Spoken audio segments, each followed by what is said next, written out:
Hey everybody, what is going on? I hope you guys are all doing well and welcome to another tutorial video. In this video, I'll be explaining to you guys how you can set up Face ID on Cash App, so let's get right into it. Now, to set up Face ID, you need to enable the security lock, which is done through your account settings within the app or online. So I'll be using this here article that you see on my screen to explain everything to you guys, simply because I don't have Cash App in my region, so it's not possible for me to show you guys by doing it myself. However, the process is pretty simple, so there shouldn't be any problems in following this tutorial. So let me get right into it.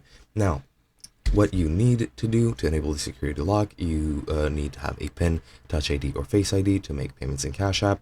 And to enable it, you need to go into the profile icon in the Cash App home screen. It's located in the top right of your Cash App app on your mobile device, and then you need to select privacy and security. Then you just need to toggle the security lock on or off, and you need to enter your PIN or Touch ID or Face ID if you want it.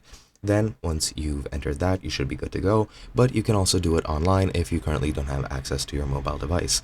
To do so, you can log into Cash App through cash.app/account. Then at the bottom of the left toolbar, select account to open up your settings, then go to privacy and security, toggle on security lock, and enter your PIN, and that should be it. Now, you can only enter your PIN through the online method, however you can use Face ID on your mobile device, and that's pretty much all there is to it. Hope you guys enjoyed, and I'll be seeing you guys in another video.